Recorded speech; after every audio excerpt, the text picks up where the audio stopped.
So, good afternoon, good evening, good morning, wherever you're listening from in the world. Welcome to the ADHD Reframe Project.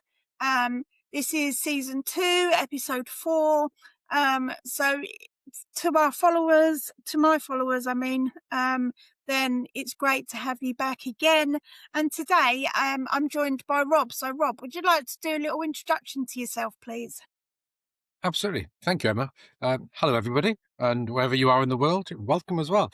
My name is Robert Annis. I am a organizational psychologist. What that means is that I help leaders and organizations create better organizations that hopefully are more effective and more successful. I'm also diagnosed with both autism and ADHD and about 5 or 6 other things that no doubt we'll come on to.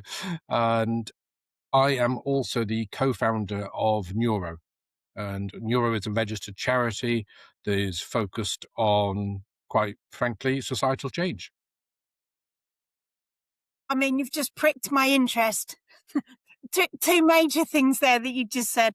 Obviously, the first one is the ADHD and the autism, and the second one is psychology, because I am currently studying BSc psychology as an undergraduate, obviously, because it's a BSc. So yeah, you've got my full interest there. So what does a typical day look like for you then? It's quite varied, I would say that much. So my background is organizational change. So I do have my master's is in organizational psychology, and I've used that to help dozens, if not hundreds, of organizations around the world. But these days, the everyday is focused a little less on that because the charity takes up a lot of my time. Um, so it's sort of a different question when we say, what's an organizational psychologist day like versus what's the founder of a charity day like? But they are interestingly coalescing, I think it's safe to say, because what we're doing with the charity is not that dissimilar to what I was doing for a career, and that is organizational change. And organizations don't naturally change. They're a bit like human individuals in that way. There's a lot of resistance to change. The standard approach is to not change unless there's some sort of driver, such as making more money or beating a competitor or new technology, those kinds of things. And with the charity, we recognize that. There's no point in us going to an organization and say, you should be more supportive of ADHD people, because that's not in most companies' nature. And so that change doesn't happen naturally. So we actually work with them to give them um, the reasoning and understanding of why they need to change. And so, in that sense, the organizational psychology and the neurodiversity change model that the charity Neuro is using are very closely related. And my wife is the co founder, and her career is in change management. So we both have a sort of history in organizational change, and so we bring that lens with us. So it is very much an everyday situation where we're still helping organizations see where they can grow, where they can be more successful. And I think the key thing is that we're not interested in merely theoretical change. The change needs to be real. It needs to provide results. If there aren't numbers that can be seen at the end of it, our business case doesn't work in either for the organizational psychologist or for the charity. Yeah. I'm actually doing an occupational psychology module this time that I'm submitting Perfect. on Mondays. So it's like, oh. Very relevant. And I've done some previous change management studies, a long time ago now, but it's still there in the background that I often forget about. So yeah, it's quite interesting actually. So what would you like maybe to just talk me through your diagnosis, how you kind of came to being diagnosed, please? Yeah, absolutely. So diagnosis itself is a pretty interesting path, as no doubt a lot of you know or are wondering about. I was very late diagnosed, so just a couple of years ago. So I'm 47 now, so I was about 45. So for a very long time, life was just hard. I didn't know why life was hard, but it was very hard. Employment was never really a path that worked for me. I've tried it a couple of times. For the most part, though, it's a case of just employment's not worked. I've applied for thousands of jobs, but it never works out. So I've been self-employed pretty much my whole life. There's not a penny of government help has ever come to me. That's not what I mean when I say I wasn't employed. I just mean that self-employment has been what's been foisted upon me, really. And the diagnosis process was surprising. It wasn't something that I'd really comprehended. Um, I am quite intelligent. I'm quite um, self-supporting, and so the sort of narrative around ADHD and autism and other traits within the neurodivergent space are seen as disabilities, and so I didn't naturally identify in that way. So therefore, I wasn't naturally thinking, "Oh, I wonder if I have ADHD," or "I wonder if I'm autistic."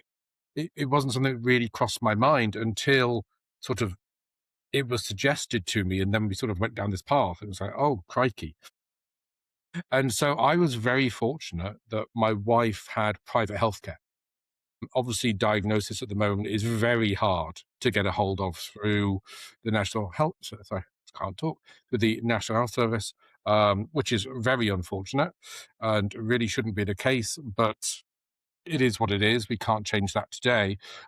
So I went through private healthcare and was diagnosed, as I said, both autistic and ADHD, although considerably more autistic. I did there's several different tests that you can do for both autism and ADHD. For autism, I did the RADS-R, which is the adult Asperger's test. It's a very interesting one where they ask you a lot of questions, and the whole thing took about 6 hours. And it was very interesting because I think I sort of shocked the lady that was doing it, because the RADS R test, it's very interestingly done. It 240, I think, questions they actually go through. If you score above, I believe it's 65, you're considered to have autistic traits. So anything above 65, all the way up to 240. And I scored in the 200s. And she was like, wow, that's the highest score we've seen. And I couldn't tell if that was a good thing or a not so good thing. Had I won or had I really lost? And so that was a revelation for me. It was a really big shock because it wasn't that I was broken. I knew that. It was that I knew my brain was very, very different. And it explained a lot of where I've struggled because throughout my life, things like friendships and um, family and things like that weren't things that really worked out for me very well. And so the diagnosis ended up being something that allowed me to see my life through a different lens and really start to understand what had gone on. I had certainly been in denial a lot. I'd been hiding from sort of my truth, my reality, without realizing it. It wasn't sort of a conscious thing. And the diagnosis was very much of a eye opener for me to comprehend really what was going on. And that then led to several other diagnoses. As many of you will know, comorbidity is, people say it's common. It should be expected. If you've got a very different brain, you're going to have different things going on, right? So then there were multiple other diagnoses of other things. And yeah, it's been quite the journey over the last 2 years to get my head around it all and understand it. Uh, and I think for anybody, it is almost like there's lots of light bulb moments, I Hmm. think, and then I call them penny dropping moments where things just start making sense. And I was similar to you. I knew I was different when I was growing up, but I couldn't really tell you how or why. Um, and I was diagnosed um, in 2019, age 43, and only with ADHD. Very But similar. people say Yeah, people do say, and I only kind of considered a diagnosis because I was promoted at work and I sat next to a different lady and she had been diagnosed with ADHD when she was in her late teens, which is still classed now as a late diagnosis. And she just kindly said to me one day, "You do know you've got ADHD, Emma, don't you?" And I laughed in her face, and I'm just like, I mean, I feel a little bit embarrassed when I say it now because I'm like, and then she printed off a survey for me and just casually left it on my desk. And it was about 2 or 3 weeks after that I filled it in. And the answers were 98% you have ADHD. So then I went to the doctors and I was referred to see a psychiatrist, which thankfully for me at the time was really quick. Because it was obviously before the pandemic and before the very long waiting lists. But I wonder, your kind of experiences as a man.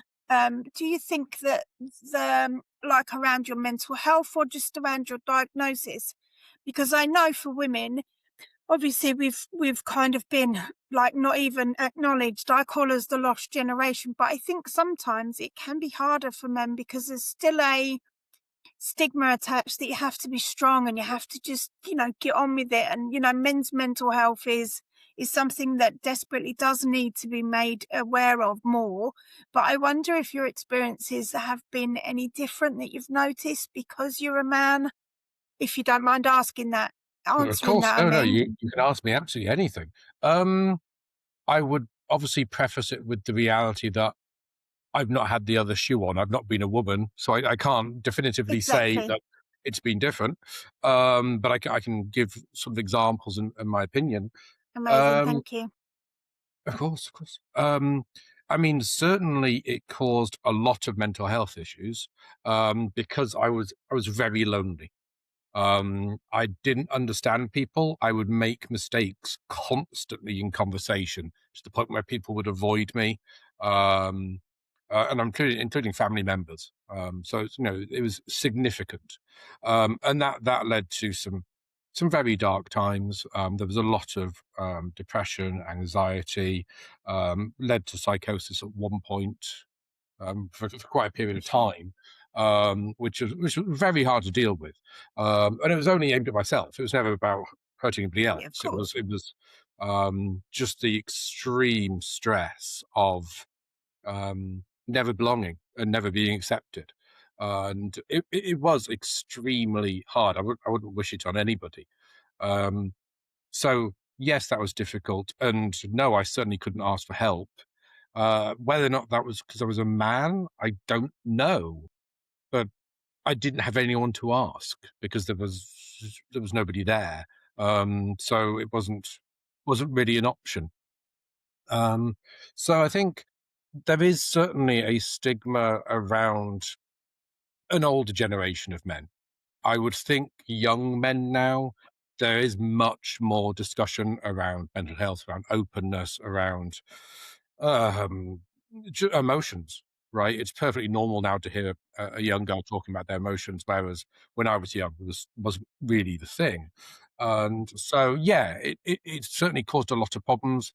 My parents were not particularly connected with sort of mental health or anything like that. My father and I were not close, and so I didn't have that sort of role model in that regard.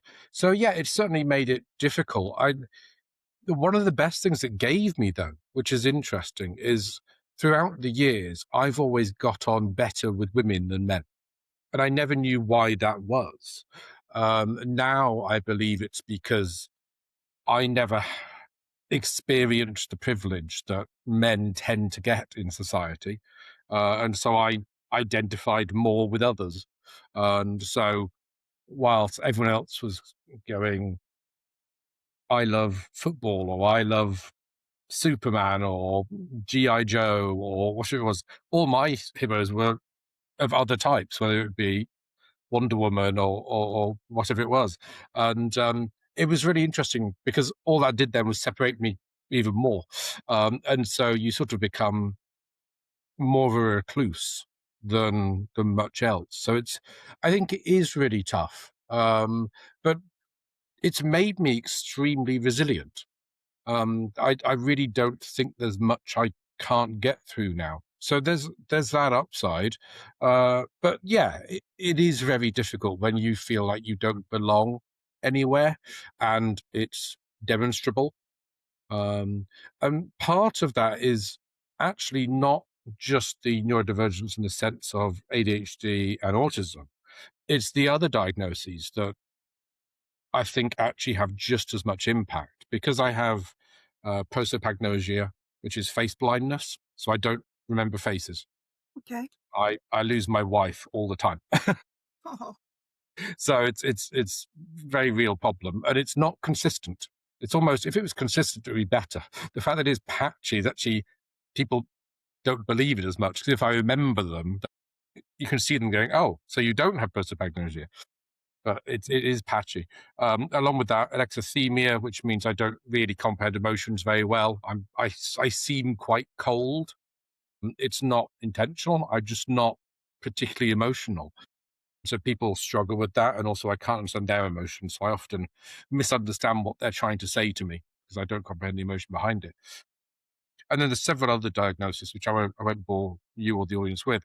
But the one that I haven't mentioned, which is the most impactful, is something called SDAM, which not many people have heard of, which is, oh God, this is ironic, I can't remember what it's called, severely deficient autobiographical memory. Effectively, I don't have much past memory. So, as an example, looking at my emails before this, I think Emma and I have talked before, but I have zero recollection of it. I don't remember my childhood. I don't remember birthdays, weddings, holidays, conversations I've had with people. And so what that means is when you try and have interactions with people, they're based nearly always on previous interactions, and they remember those. And they expect you to remember those because that's the normal nature of things. And of course, I don't. And so part of the loneliness is also because for me, I don't remember a relationship with people, and they very soon figure that out, and they don't want to be connected with someone who doesn't remember them, right? I suspect it's insulting to them, right? Why wouldn't you remember me, right? And so that's probably being the hardest thing of all of my neurodivergence is the fact that when you can't remember the past, you're not part of normal society because all experiences are based upon that. And so that's debilitating. So it's almost impossible to have friends, for example. So things like that. That's really tough, and it's not something I understood until I was diagnosed, and that's part of the problem. I didn't know I wasn't remembering everything. I just thought everyone was better than me. I just had the emotional understanding of I'm crap. That's all I sort of had, and so that's pretty tough to live with. It makes just everyday life very very tricky, and I think it would be great if we can help the world start to understand that neurodivergence is broad. It's not just ADHD and autism, which are obviously the two most talked about, but there is lots of other things, and most people who are neurodivergent have more than one um, symptom or trait. So yeah, it's a broad world, and it can be a tricky one. shame on anyone if they, after listening to this or watching us, shame on them if they still think negatively, because I can imagine that that has been really kind of challenging for you, particularly when you're trying to find where you belong or you're trying to find, just some connections and, them no, the alexithymia and the I'm not gonna try and remember what the word what the word I'm sorry, what the word shame on anyone, like, I just don't understand the concept of, if you have an understanding of something, then how can you be biased or how can you be, unsympathetic or unempathetic towards something? I just think that must have been really challenging for you. For sure. Yeah, I mean, there's no sort of prettying it up and saying, oh no, it's fine. I mean, yeah, it definitely sucks, and it means that I'm it's very hard for me to have the normal experiences that most people have. And over the last 2 years, at least now I can sort of look in the mirror and go, this isn't all your fault, right? Whereas up till now, all I've known is people don't want to be around me. And it sucks, it's hurtful. But at least Course. now I can sort of look in the mirror and go, well, it's not necessarily my personality. You're hopeful it isn't. But there's no resolution for it. It's not like I can fix that problem. So it's more a case of obviously through my life I've become very comfortable with being alone. It's a perfectly normal state for me. So it's not anymore. It's not an uncomfortable reality. So it is what it is. I mean, that's a huge, um, yeah, I'm a little bit lost for words, and that doesn't happen that happens rarely for me, and it's yeah. Yeah, it does have one upside, which I found, and that is that um, it's really hard to explain to somebody what it's like to have a different life. So the example I always think of is it's very hard for a man to understand menstruation or menopause or something like that, right? Really, really hard to comprehend what's involved. And so, for the most part, men just kind of go, ugh, I don't know what that is and I don't want to talk about it, right? It's pathetic. But anyway, um, it's very much the same with neurodivergence. We can talk about autism and ADHD, but for those who are quote unquote neurotypical, they just look at you and either go, well, you're not in a wheelchair, so you're not disabled, or what is it that you want from me? Because I don't know what it is you need, or right. It's hard for them to comprehend. And ADHD and autism are very broad terms. They present very differently in different individuals. So it's not easy to sort of say, well, if you have ADHD, this is what you need, because it's not the same for everybody. And you can't explain it because of that in such a way that people can easily understand. But at least with my diagnosis, it's a small plus, but I'm going to go with it. Um, I can say to someone or an audience, imagine if every time you walked into a meeting room, everyone remembers all the past meetings, recognizes the people in the room, and can interact normally because of that. Now imagine you can't. You don't remember any of these people, but they'll remember you. You don't recognize any of them, but they all recognize you. Imagine how hard it would be to have a conversation. And then I sometimes actually do exercises with people and try and help them actually experience it. And this is actually a way that people can start to understand neurodivergence, actually how different our brains can be across the range of a population, which is the definition of the word neurodiversity, right? It just means across a population, we have different brains, just like we have different heights and different weights. It's just a natural variance. And this way means I can actually talk to leaders of organizations and say, I can help you actually understand what neurodivergence is so that we can then talk about how do we help make your organization understand these people, because some of them can be brilliant and you probably need them in your organization, because if you focus on just having people who all think the same, you're going to struggle a lot with innovation, because for innovation to occur, you need different minds.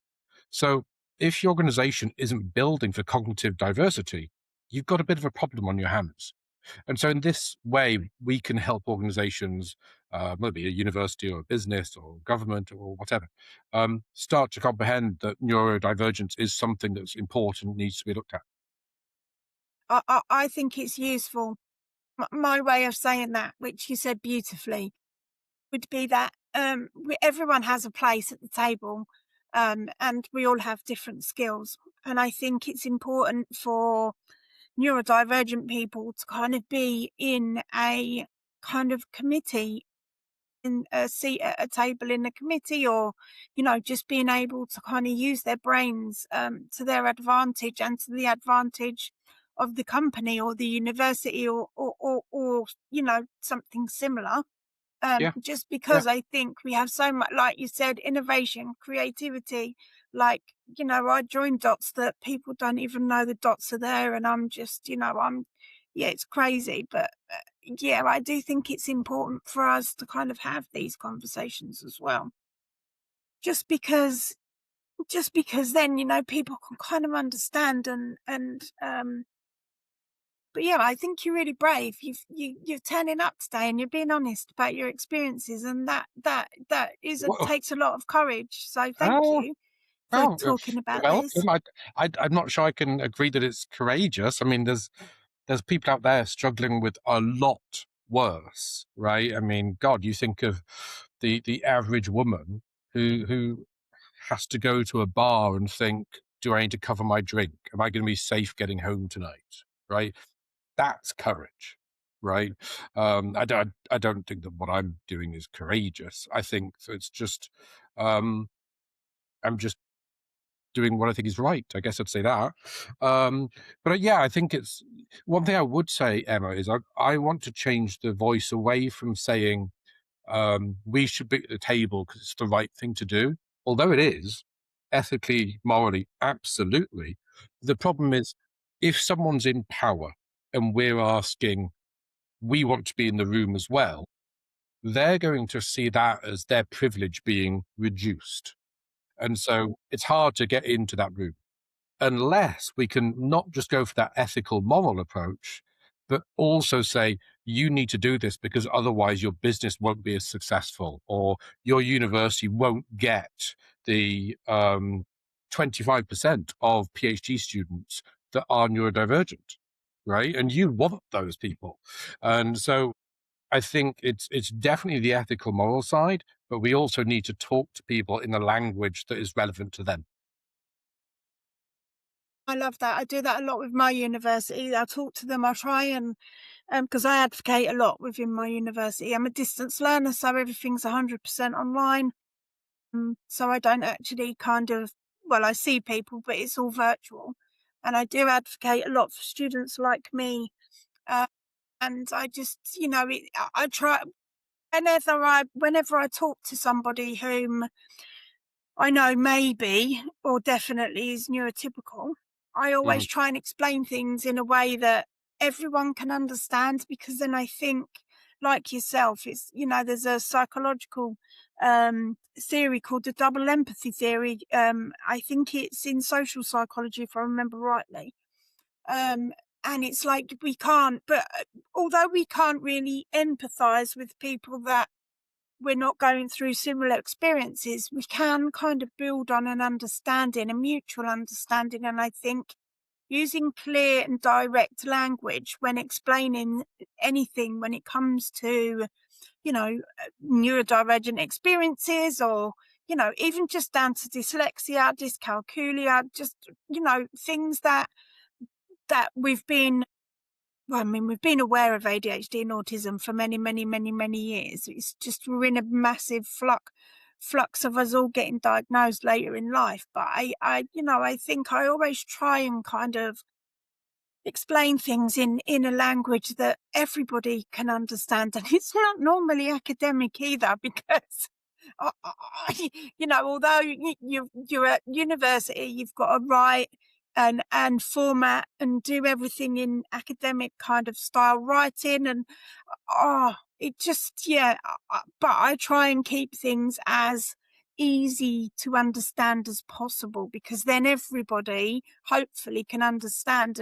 And what may happen then is it might open up a conversation between people that would not normally kind of want to talk to me, because then they want to know and understand a little bit more. And it's just simple, like simple things that we can kind of simple, small steps that we can move in a better direction. So then, so I love the fact that you're already kind of doing that at big institutional kind of mhm. places and stuff. So yeah, Yeah, that's amazing. certainly trying. Yeah, yeah. Well, I mean, well, it's early days, right? I mean, so the charity Neuro that we've started, we started the journey about a year ago, and finally got the charity registered about 2 months ago. okay. Uh, we're now working with I think 6 or 7 universities across the UK and Australia.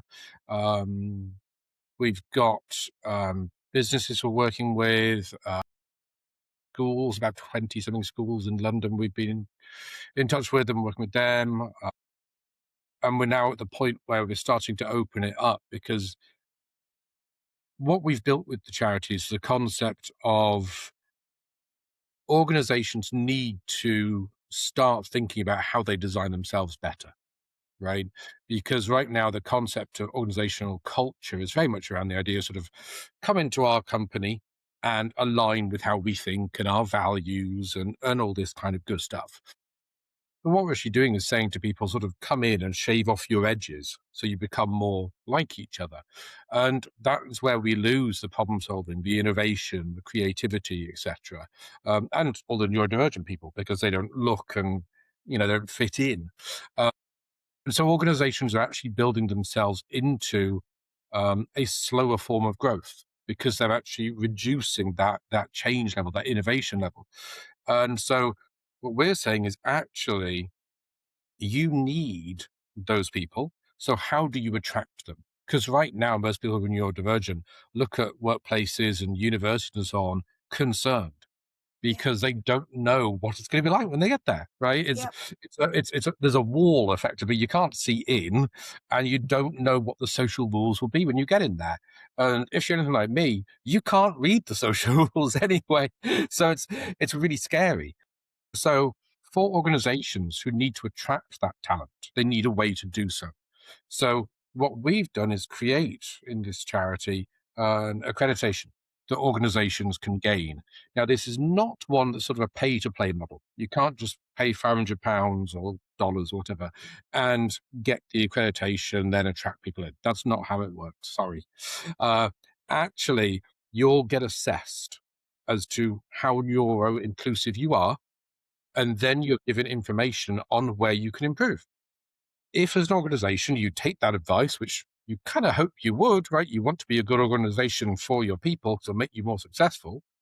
If you make changes, so you invest time, money, effort, and become that better organization, then the evidence of those changes, that's what actually gives you the accreditation.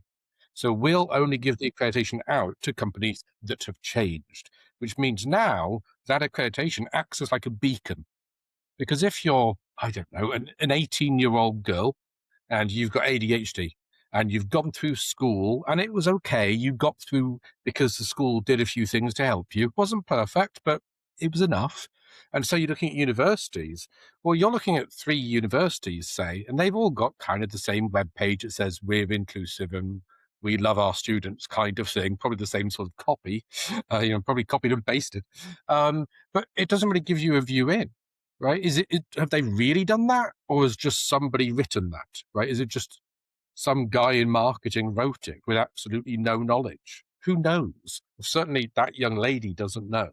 But if one of those 3 universities has the neuro accreditation, well, then that young lady can look at that and go, well, at the very least, I know some external third party has helped them change, has helped them invest and become neuro inclusive.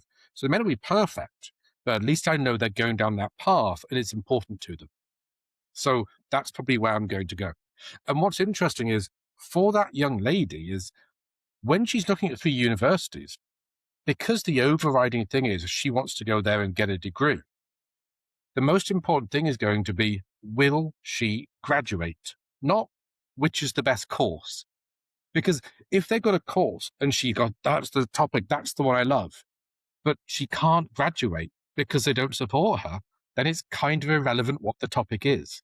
So actually, the neuro accreditation, which acts as that beacon, may be actually the thing that draws her to that university, almost irrelevant of the topic. And that's kind of the same with the workplace too. Wouldn't you rather work somewhere you're happy, fulfilled, safe, even if they pay you a little bit less? Probably, right?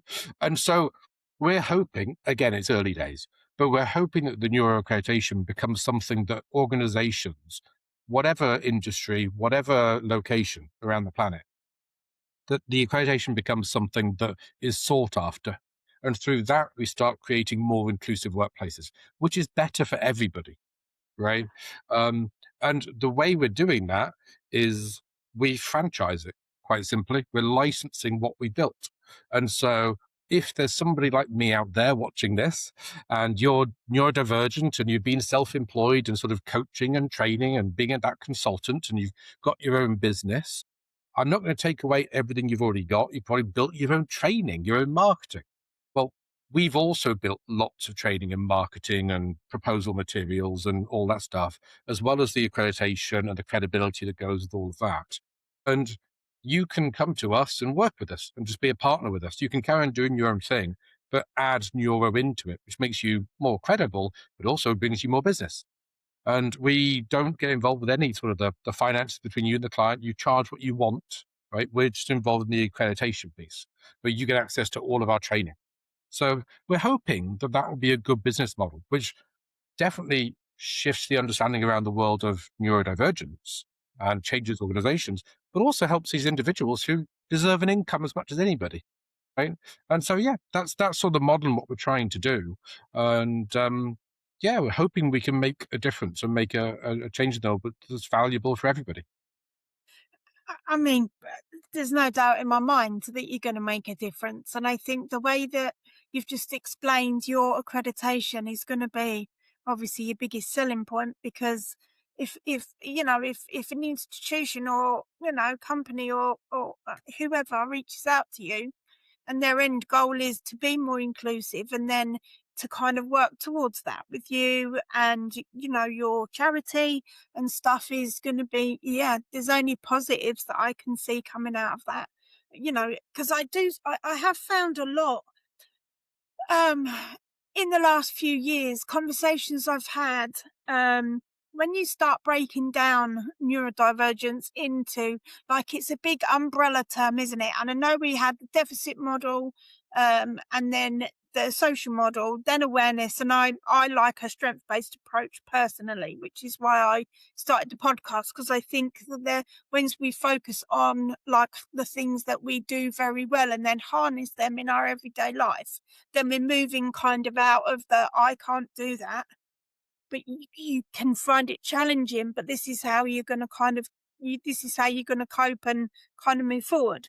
And I think when I've had conversations with people and they're talking about inclusion, and I talk about, the neurodiversity umbrella term and everything that it's got included within it, and how the symptoms are a spectrum, and, my symptoms will be different to yours, and yours will be different to, Yeah, other absolutely. people. And the problem, and I think a lot of the problem is because it's quite a massive piece of work for any kind of organization to say, or to get to the point where they're like, yes, we're inclusive of everyone, but you never can be, or you can work towards it, but it's an forever changing, because you've got people that have different symptoms, people that have, like, the symptoms vary day by day, you know it's just, and so I think it is an ongoing innovation that needs to kind of just naturally happen, which I know it won't naturally happen, but I think starting from where you are, you're making a huge kind of step forward for neurodivergent people like me. So yeah, hats off. That's very kind of you. Thank you. Yeah, it is. I think the problem you're describing is also one I've put a fair amount of cerebral time into, and certainly the engine of neuro began as the accreditation, which is called the neuro standard, and that's certainly the main focus. But we've had to think about it carefully and not build ourselves just as a charity, because if I go and talk to, I don't know, the CEO of Barclays or something, they're not used to talking to a charity. They don't know how to do it. They're used to talking to consultancies. So we've made the charity look like a consultancy. We've got products and services, right? And that's intentional. It means businesses particularly will know how to work with us. It's also meant we had to build those products and services.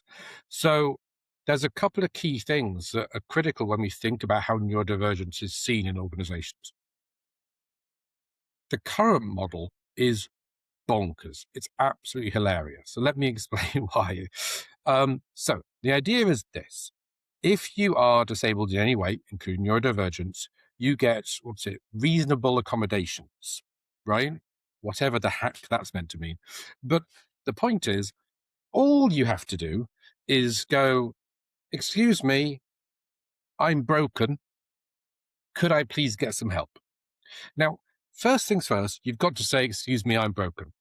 It's how the model begins. Well, that's pretty shame inducing, right? It's pretty rough.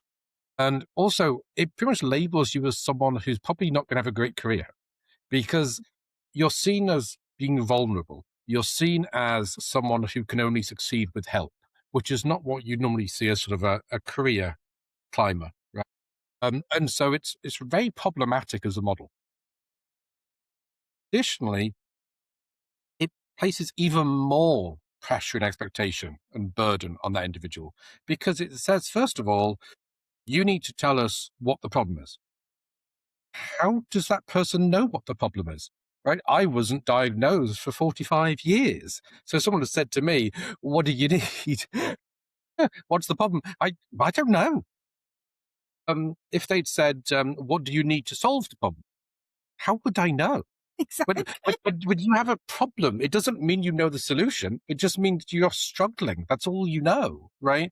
And so what's absolutely hilarious about it is this concept of inclusion actually acts exclusionary, which is, when you think about it, it can only be funny because it's one of those, if you don't laugh, you cry, right?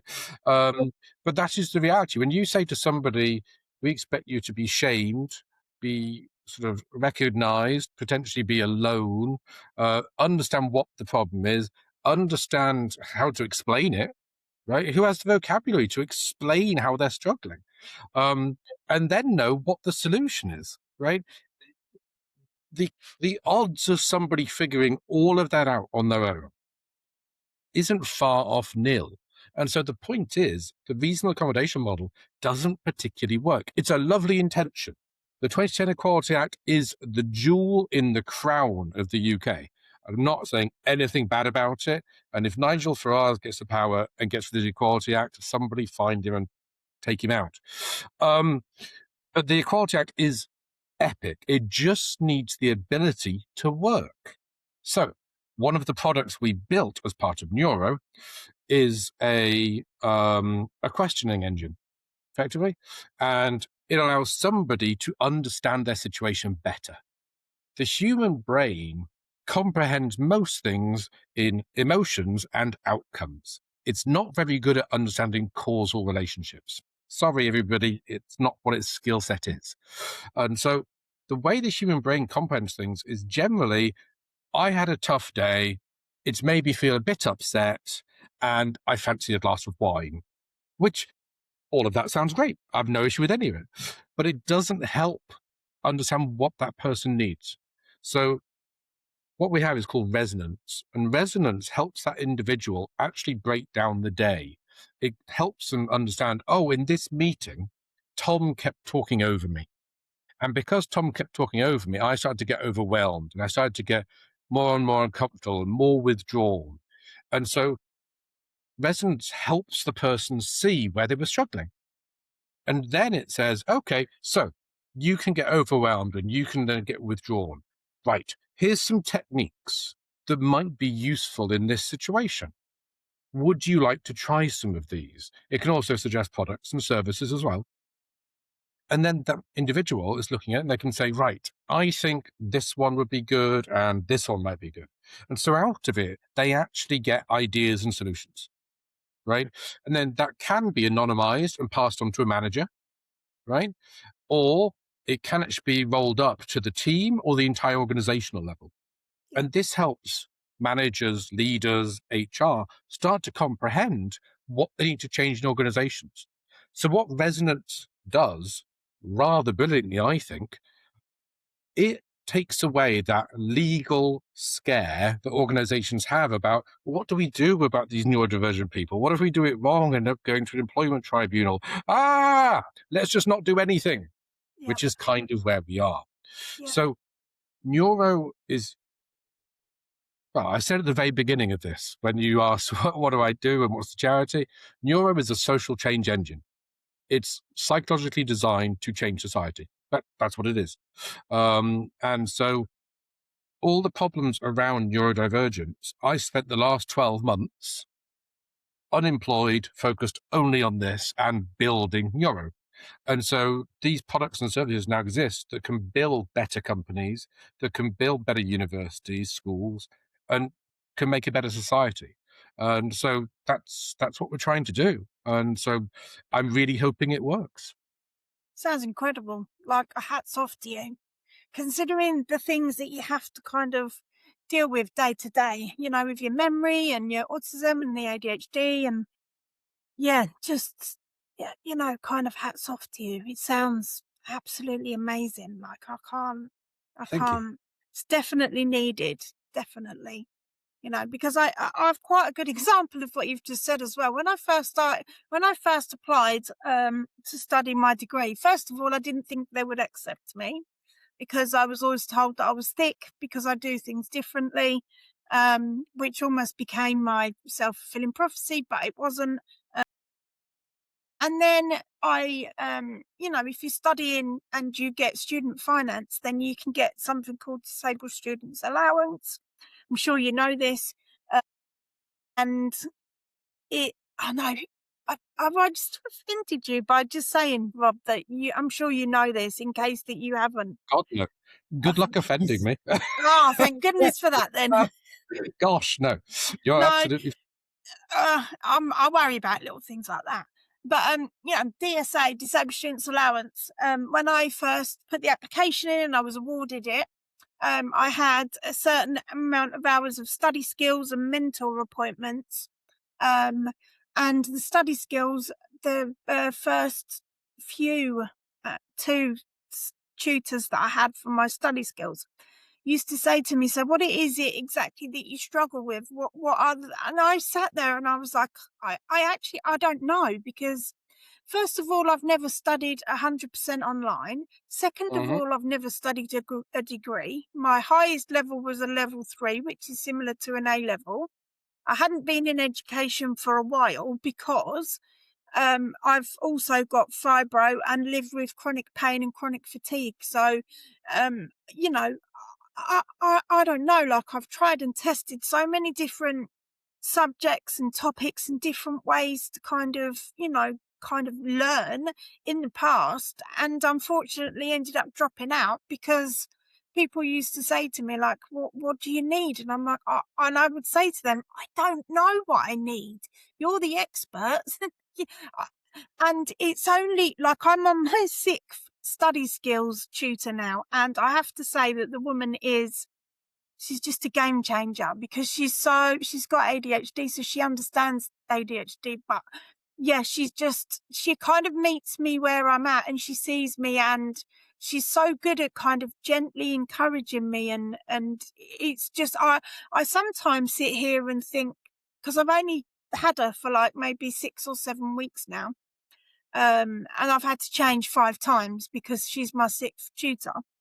Um, and I started thinking that was something wrong with me because you do, don't you? You turn that, we turn that kind of that How else could situation. you see it? Exactly, Thousands exactly. and thousands of other students have passed these courses. I'm struggling, it must be me. Yeah, And how else do you see exactly. it? And I can't gel, or I can't get the right support from the right person. So obviously then that's my fault. It's not anyone else's fault. Um, but even my partner has said, like, every kind of appointment I've had with her recently, like how much better and more productive like the sessions go. But one of the main things she said to me, the first time that I met with her, because we had like an initial kind of, are we going to gel kind of appointment to start with before we went forward, and like it was just the first kind of experience of, she said to me, so tell me a little bit about yourself, tell me what else you've got on apart from your studies, can you tell me some specific things that you struggle with, and if you can't, that's fine, because not everybody knows what they struggle with. And I was just like, why is she needs to do the training, I think, for ADHD students, study skills tutors, because she's just a breath of fresh air. And it's, she kind of meets me where I'm at, and she knows, you know, but because I feel safe and comfortable with her, I don't feel, and it might sound, I'm 50 now, so it might sound a little bit childish for a 50-year-old, but I kind of like the fact that she sees me, she knows exactly what I need, when I need it, and how I need it, and we just work really well together. And I think it's a fantastic, because I was able to say to her, right, okay, so I struggle with planning, I struggle with academic writing, I struggle with the academic. If I didn't, I say this regularly, if I didn't have to submit any kind of academic writing, I would have passed by now. But the academic writing for me is the biggest challenge. But that doesn't mean to say that it's impossible. It just means I have to put in a lot more work when it comes to kind of, me writing and making sense of what I'm trying to. There's lots of things going on.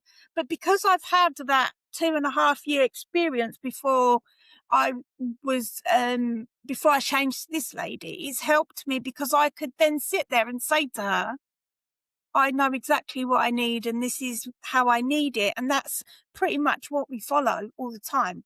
We just follow the same process. But it's often, I know, I've done different presentations. I've done a lot of webinars at my university, and I've done a lot of talks, and there's lots of students that always kind of reach out and say, but I don't know what I need. And I'm Mm. like, well, let's just sit down and have a conversation about that then, and see if you can find out what you need. And they say to me regularly, like, why does no one else do this? And I'm like, I don't know, but a lot of the time, even when I was working, I was diagnosed while I was still working. Unfortunately, I had to stop working in 2019 because of the fibro. And that is Mm. a worry of mine, finding a job, because not only have I not worked for 7 years, it's like I have like yourself, multiple things to manage. But it's like I didn't know what I needed back then. But yeah, so there's just that the point I was trying to make with a massive tangent is the fact that as neurodivergent people in society, we don't really know what we might need. We don't Right. know what Exactly. reasonable adjustments we're going to need putting in place. And just 1 week extension to write a 4,000-word essay, I'm sorry, it's not good enough. It's not Yeah. useful at all. No, the problem that then occurs, and it sounds like you managed to avoid it, which is impressive. Most people do not. Is that when someone says, "What do you need?" and you don't know, particularly if they're in a position of authority, like they're your manager or something, then you feel extreme pressure to give them an answer. And so I was at I was at this conference, and there was a panel, and there's this really stupid thing. So all conference organizers, if you're listening to this, please hear me. If you want to get experts on neurodiversity, don't go to the head of HR of a company. They're not the experts on neurodiversity. They're the ones who are struggling to figure out what to do. So they're not the experts. So go and find people who actually work in this or study it or actually are the experts, right? They're the people who actually can come and give you answers. I'll explain why I'm saying that. At this conference, there was a panel. I was on a panel after this, so I was there waiting to go up. And so I was listening to the panel before. And there was 4 people up there. They were all from very big companies, the names of which you would recognize. And they were asked by the audience, what do you do for your autistic work staff? And there was this sort of quiet, but it was very clear none of them wanted to try and answer it, which was a red flag in of itself at a neurodiversity conference. But one of them then sort of bravely spoke up, was so confident in their conviction, because obviously they had gone and asked their autistic employees. And the result was she very proudly said to the organization, to all the audience, we've got some plants in the office now because they like plants, and we've given them some fidget spinners as well. And so obviously, these poor employees have been asked, what do you need because you're autistic? They couldn't think of anything. So they said, Plants and we fidget quite toys, like yeah. plants. Yeah. And you just, it's just bonkers that then management go, oh yeah, okay, and we hear you, so we'll get you some plants. How is that going to help anything? And it's just the lack of comprehension of people who are struggling need actual help, not placating, right? Giving them a set of headphones is placation. Actually helping them and helping them discover what they need is what is actually required. And frankly, you should do anyway for all your employees, but let's leave that to one side. But yeah, it is staggering how much of neuro-inclusion is simply placating. It's just, oh, we'll give you a place to go and hide. We'll give you headphones to shut you up. You just don't have to come to the office. It's fine. These are human beings. They deserve as much of a chance as anybody. And we're also losing a lot of productivity because we're not including them. So yeah, I think we can do better. I heard something last year.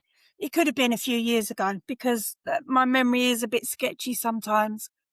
And I heard something a few years ago around autistic and ADHD students at a university or at a graduation ceremony being segregated in a different room rather than sitting in with everyone else. And I was like, but why are they being segregated?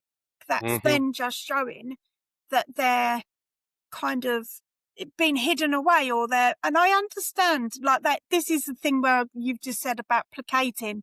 This is one of them placating kind of situations where I think that the reasonable adjustment was that if you feel very overstimulated and you get overwhelmed, how about you have a quiet space that you can go sit in if you need it, or just go and sit in there all day or whatever. If you, but then again, I was like, but hold on a minute, then that is segregating them. We're hiding them away then. And maybe they might need some loop earphones, or they might need some like big noise cancelling earphones, or they might just need to sit over to kind of like the edge or near an exit so they can get up and walk and just go and kind of regulate themselves if they're able to do that, rather than just segregating them or look, putting them in a separate room. What about trying to kind of, and I said, what about asking the segregated people that you're just gonna shove in a room? I'm sure they weren't just shoved in there, because I'm sure it wasn't like that at all.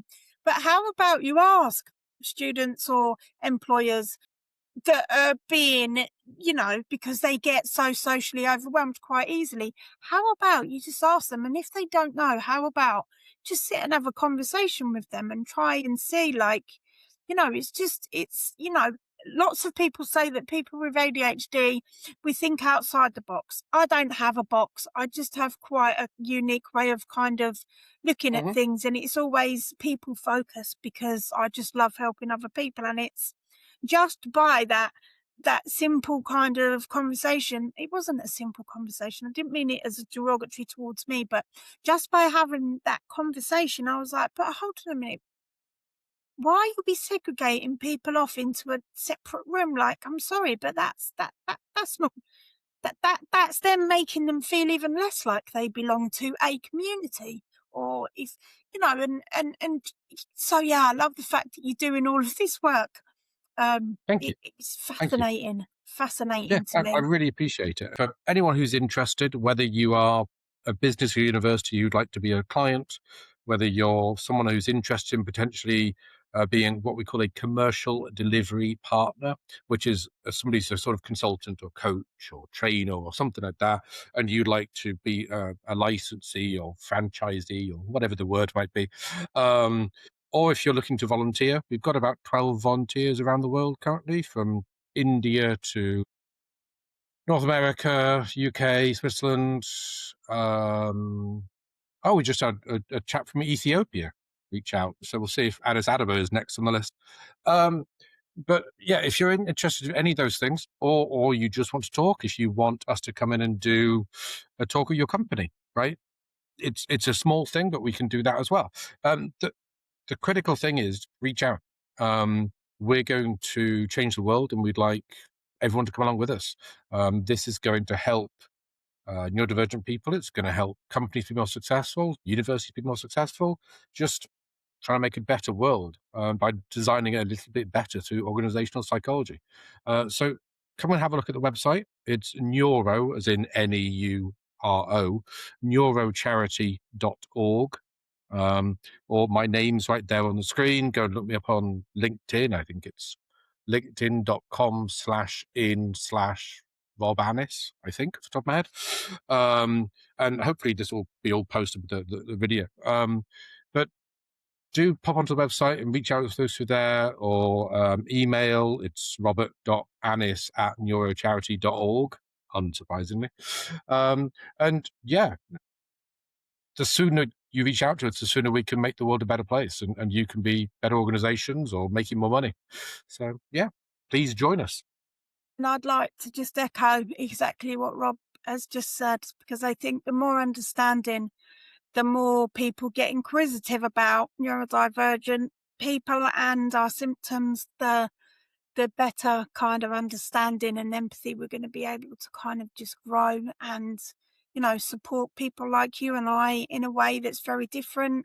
So yeah, I'm massively all for that. So yeah, to our listeners, to the people listening today, um, apparently I am. Oh, this makes me cringe because apparently I should be asking at the end of each episode, can you follow and like me on social media on Spotify, and it's meant to be the best way to get more followers, and I find it really uncomfortable because I like the message. I'm not like, I just want to help as many people as I can.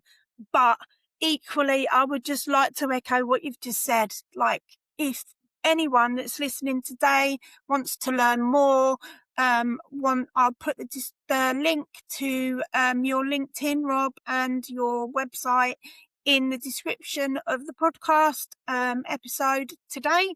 So that will go out, so people will be able to find you quite easily through. But yeah, Brilliant. to the followers and listeners, please follow and share with your friends, your family, anyone that you think these conversations will kind of help and support others. And I am just starting to branch out into a little bit of public motivational speaking.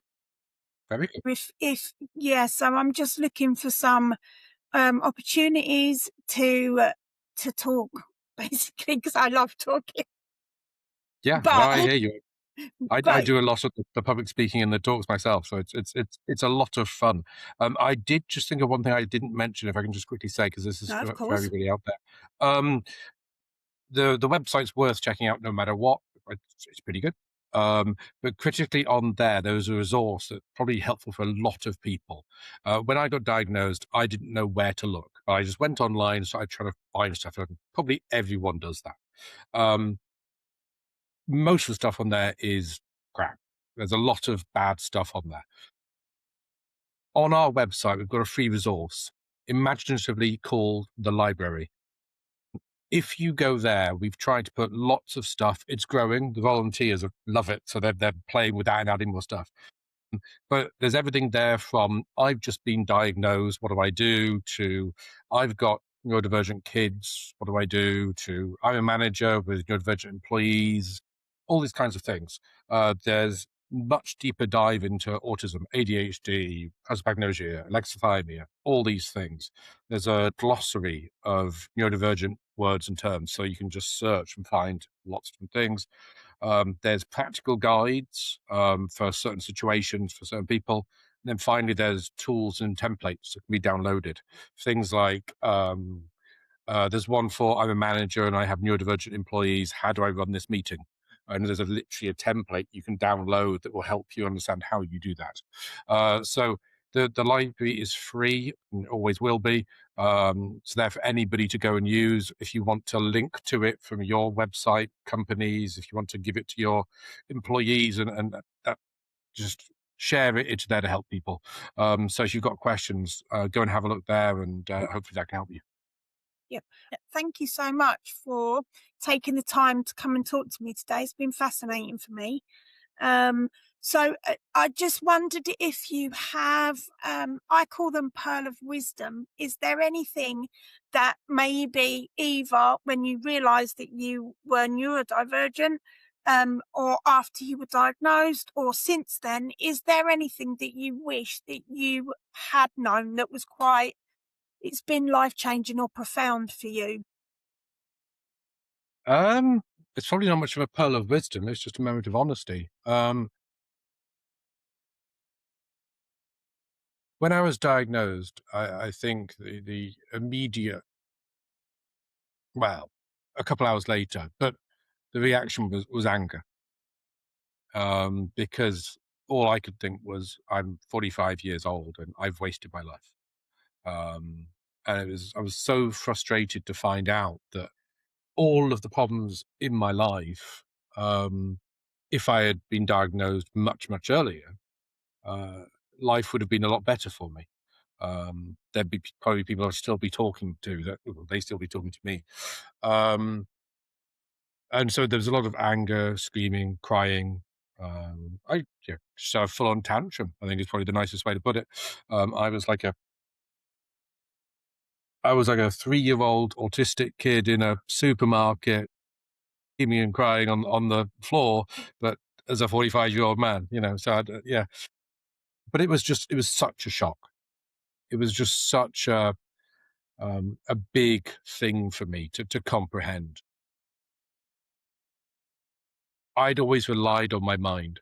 I'm quite bright, I'm quite intellectual, and so my dislike for myself wasn't focused on my brain. I liked my brain.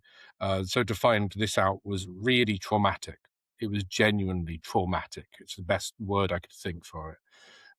But the outcome of all of it has been that I now know myself so much better, and my life quality is just unbelievably better. And so I would just say, if there's anyone out there sort of having a think, should I look into getting diagnosed or anything like that? Um, Definitely be open to doing it. Uh, there's there's there's a lot of positivity coming from it. Um, Something that I need desperately in my life, and this will sound pathetic, but when you've been alone for most of your life and everyone pushes you away, it's probably understandable, and that is validation. I need validation because the center of me is very negative about me. Uh, Obviously, a lot of experiences have promoted that, uh, and we all deserve validation. And probably the most validating thing that's happened to me was getting diagnosed in my entire life. So I would just say for all of you, if it's something you're unsure about, and I would say don't be afraid or ashamed. It can be really helpful to get that validation, understand yourself a lot better. I love that. Yeah, I love that. And we are different, but we're not broken. We've got strengths. There's more strengths that we've got that we can use for towards our potential than we have kind of challenges. It's just about, I call it my journey of self discovery. So I've just tried to find out as much as I can about, my symptoms and how they kind of manifest, which is just the word I use. I don't know if manifest is good for other people to use, but my symptoms manifest differently to everyone else's. So it's just about kind of trying to learn about yourself and also to be able to use your neurodivergence, whichever part you've got, or however kind of your symptoms present. It's just about learning to use it to your advantage and I call it harnessing as a super skill. And the super skill is what people are like, no, you can't say that you've got superpowers. I'm like, I don't really mind about that superpowers word. It's not something that necessarily that, there are things that I can do because I've got ADHD that maybe people without ADHD can't, but then there's also a lot of things that I also still find challenging. It's one of Exactly. these, it's like a balancing act, isn't it? Yeah, So I don't think it was a superpower, and I must admit it's not a word I'm a fan of, just because it's caused me a lot of difficulty, right? But just like any human, I've got things that I can do well and things that I can't do well. And so some of the things that I struggle with are significant, but there are some things that I can still do very well. And it's just, I think for any individual, it's finding what those strengths are. And if they don't align with normal society, that can be harder to find. And so you've got to spend more time and more effort finding them. Exactly. Find your people. Get inquisitive about yourself and find your people, because we are out there in the world, and once you find your people, then you kind of start feeling like you actually belong somewhere. So yeah, Rob, thank you so much for your time today. It's been My pleasure. fascinating. You've given me lots of things to think about, which is always good for me, because it's like I'm going to go away and have a little look at the other things that you've been diagnosed with, just because I want to kind of understand a bit more. So yeah, thank you so much for your time today, and thank you for being brave. I think it's brave and courageous because you've turned up and been honest. It might not feel like that to you, but I always think, if I feel that someone is brave and courageous by being honest, then I think that deserves a welcome, a mention, not a welcome, a mention. But for today, unfortunately, we've come to the end of this recording. Listeners, I'm just going to say really quickly, because it makes me feel awkward, please like, share and follow Spotify, Apple, YouTube, and I can't remember the other one, Amazon Music. This podcast is on. And yeah, thank you, Rob, for your time today.